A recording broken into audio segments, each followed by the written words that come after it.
The prize for passengers was supposed to be life-changing, seeing firsthand the most iconic shipwreck in history, the Titanic.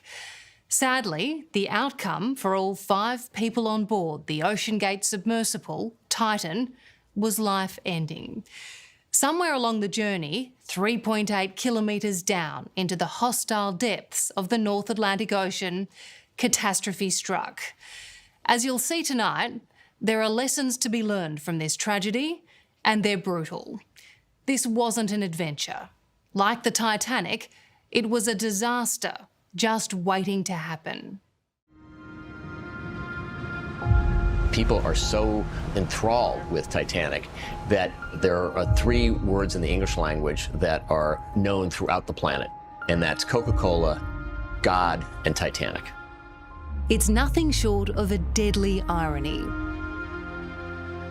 Wealthy, adventure-seeking explorers never returning from the gravesite of a ship once thought to be unsinkable. If the Titanic was the ultimate lesson in human hubris, the debacle of the submersible, known as Titan, is a tragic epilogue. 5 men sealed inside the sub, operated by OceanGate's maverick CEO, Stockton Rush, a man determined to test the limits of human ambition. He definitely knew it was going to end like this. He quite literally and figuratively went out with the biggest bang in human history that you could go out with. And who was the last person to murder 2 billionaires at once and have them pay for the privilege? Tonight, what drove Stockton Rush to disaster and why he refused to listen to those warning him of catastrophe. They were diving in something which really was a ticking time bomb. So you were not surprised? No, I can't say that from a technical standpoint I was surprised. That's why we tried so hard to prevent it. Nearly 4 kilometres under the ocean is arguably no place for humans. It's freezing cold, pitch black, and there's no oxygen. Rob McCallum knows better than most the allure of the deep. A world leader in extreme submersible operations, he's headed up multiple expeditions to the Titanic site. What do you think it is about the Titanic? Is it the romance? Is it the tragedy that humanity is endlessly obsessed with? Yes, I think it's a turning point in maritime history. Here was a machine, one of the largest ever built, the fastest ever built, the sort of pride and joy of human engineering. And Mother Nature changed our attitude and in a single blow told us that we're not the masters of the universe. Nature is very much in control. Hi, my name is Stockton Rush. I'm the CEO and founder of OceanGate. Let's take a look at Titan. The Titan was an SUV-sized submersible. On the 18th of June, it began its 3rd descent to visit the Titanic wreck. But just 1 hour and 45 minutes later, the crew lost communications with its mothership and the world tuned in to their plight. On board was legendary Titanic expert Paul-Henri Nargeolet, billionaire explorer Hamish Harding, Pakistani businessman Shahzada Dawood and his teenage son Suleiman, and OceanGate's boss, Stockton Rush.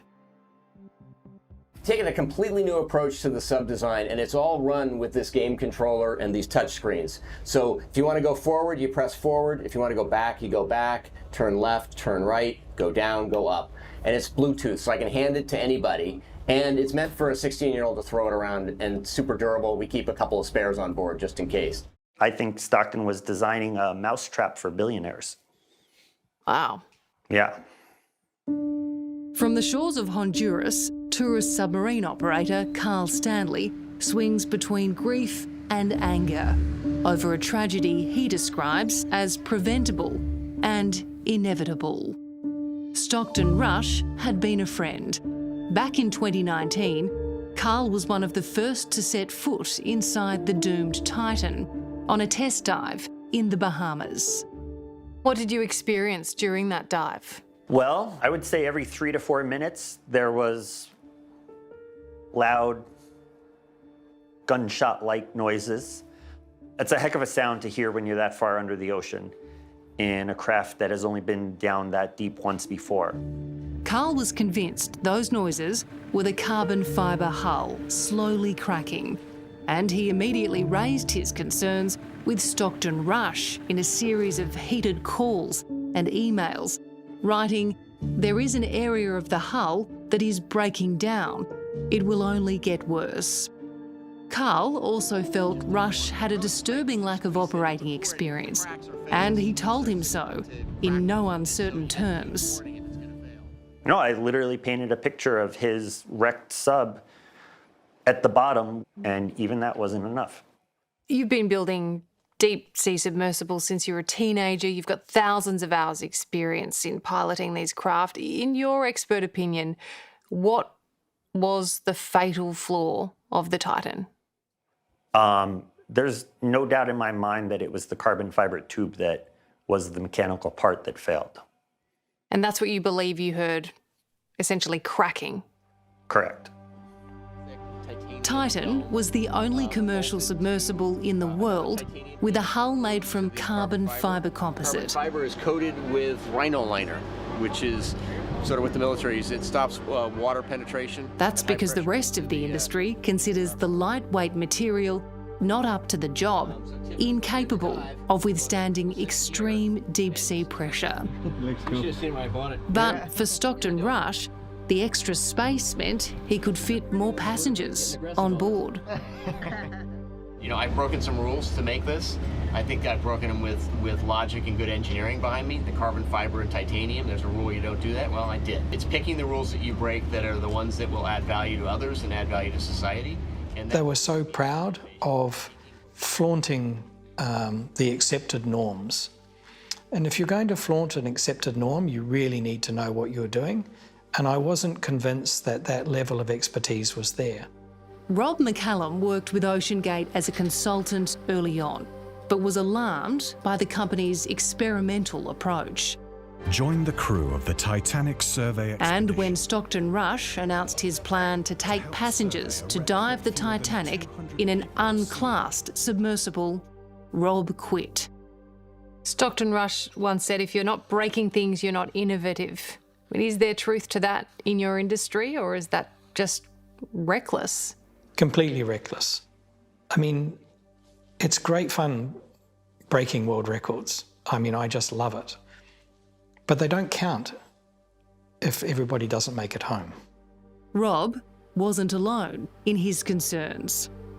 By 2018, the submersible community had become so distressed by Stockton Rush's apparent disregard for safety standards that 36 industry experts wrote to OceanGate, warning catastrophe was looming unless changes were made. This is a 5-man submersible. That same year, the company's chief pilot, David Lockridge, was fired and sued for raising a long list of safety concerns. If someone raised a safety concern, as the chief pilot did, they were not only not listened to, they were silenced.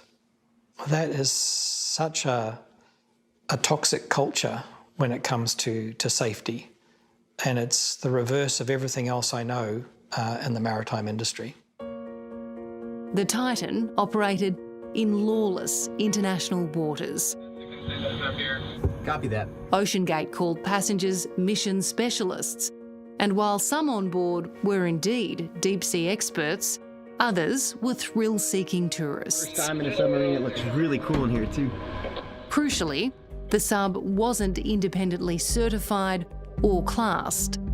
Customers signed a company waiver before boarding the Titan. It mentions the possibility of death at least 8 times. The game changes when you put paying passengers in there, because you can't do that unless there is consent. And people can't consent to something that they don't really understand. And the ocean doesn't care if you're a millionaire. No, I mean, the pressure at 4,000 metres is unrelenting and unforgiving. I mean, you know, you don't get wounded at 4,000 metres. You come home in one piece or you don't come home at all. We will drift down, we will hit the bottom, we'll have communications. You still pumping? Yeah. What do you have? If Rob McCallum paints Stockton Rush as reckless in his ambition, blinded by his passion, Carl Stanley goes a step further, insisting Rush must have known it could only end like this. So you're saying he had a death wish? The only question in my mind, the only question is when.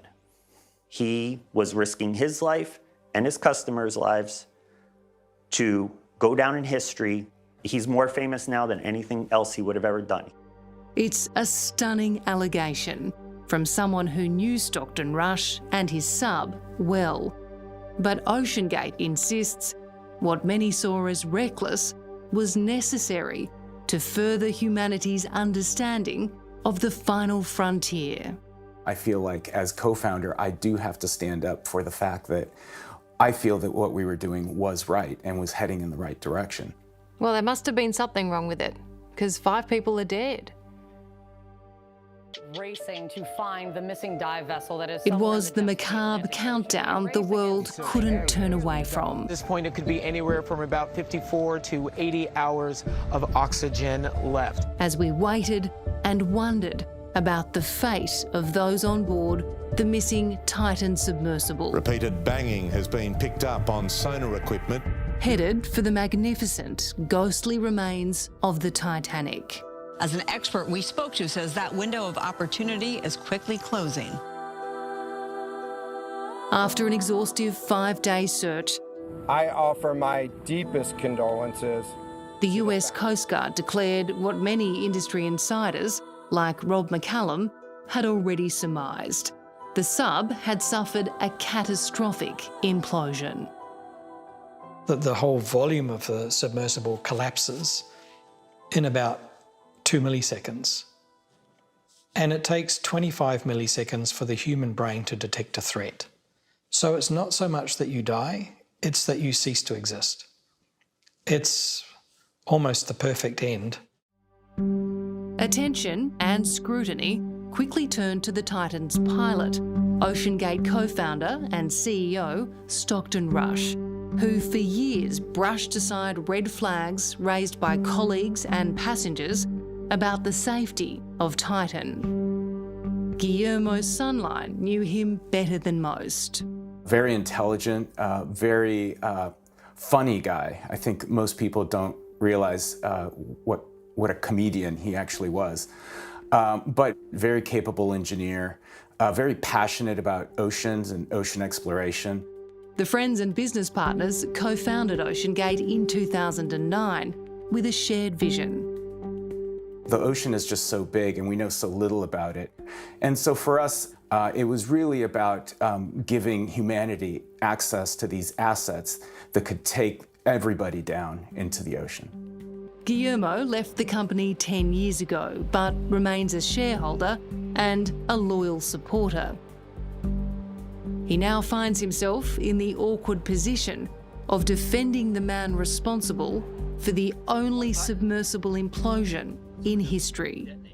Was Stockton Rush a reckless villain, or was he an innovator, an explorer, a rule breaker with a vision? I think the term reckless is not something I would ever associate with Stockton or with OceanGate, at least while I was there. It's almost the exact opposite of that. He's been kind of portrayed as this risk-taker maverick who would just, disregard safety for the sake of innovation itself. But that is not the person that I knew. He was very risk-averse. And I've never, in the 3.5 years that he and I worked together, I never saw him take unnecessary risks.